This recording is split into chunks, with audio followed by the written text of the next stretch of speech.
Chapter 6 Nullified in 2020. Silence swept the world, streets emptied, mask covered faces, courts closed their doors. Then one morning, Anita received a letter in the post. She opened it with shaking hands, her heart thudding. Case dismissed, accused, acquitted due to lack of progress. The words blurred, the paper slipped from her fingers and fluttered to the floor. 12 years of her life reduced to a single stamped line. Rahul picked it up, read it, and his face twisted with fury. So that's it. After everything, he just walks free. Anita sat down heavily, her voice breaking. The system never wanted to hear me. They only waited until I broke. Tears streamed freely down her cheeks, but Rahul knelt before her, gripping her hands. No, Mama, don't ever think so.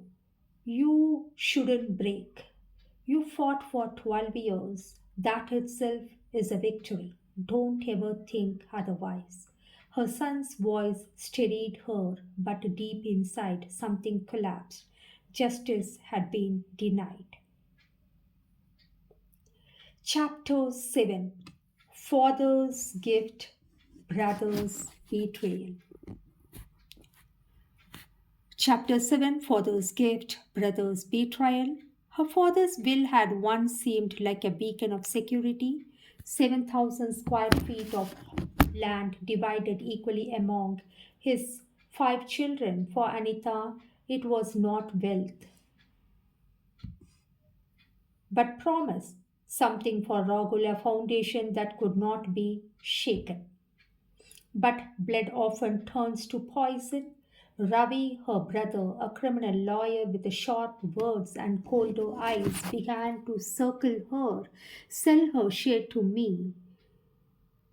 Hey, you have to sell your share to me, he demanded. You don't know how to handle property, you will waste it.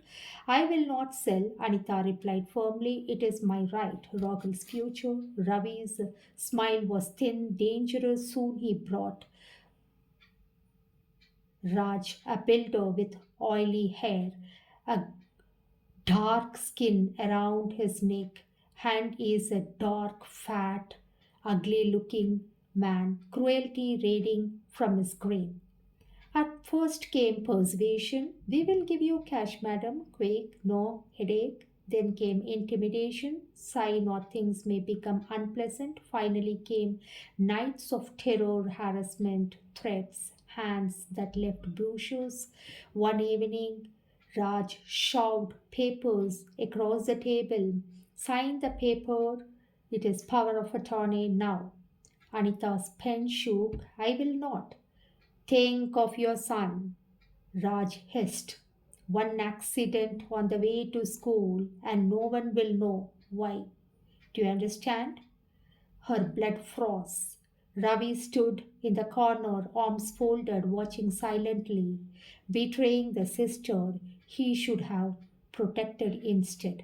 Anita sighed, tears blurred the ink. Her inheritance as father's gift worth over 3 crores vanished in that moment.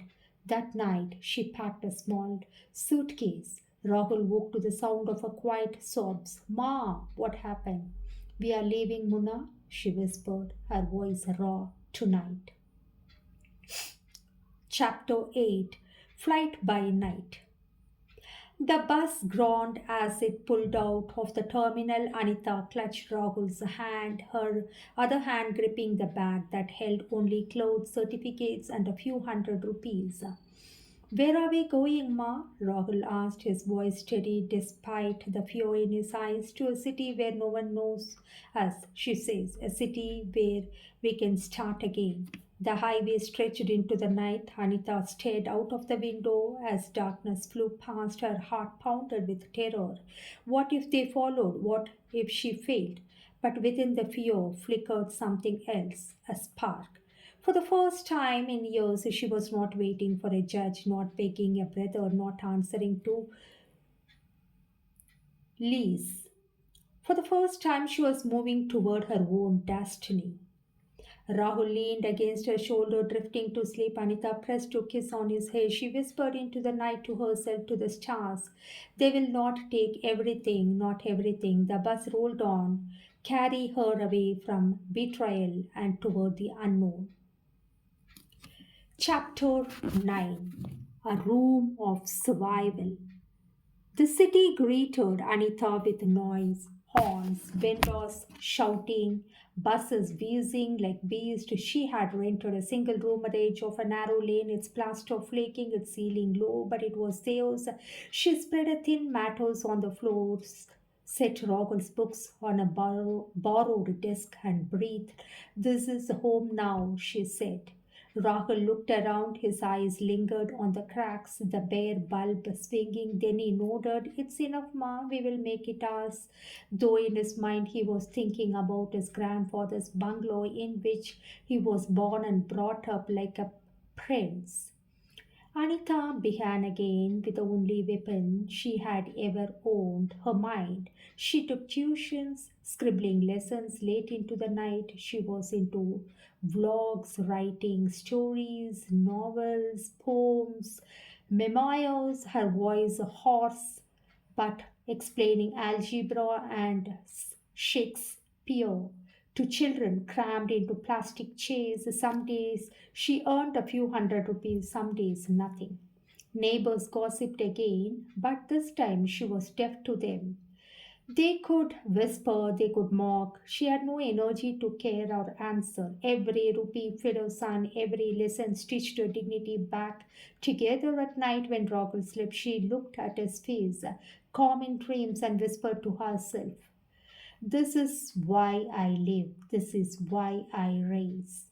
You are my hope. You are my sunshine, my dear child." Chapter 10.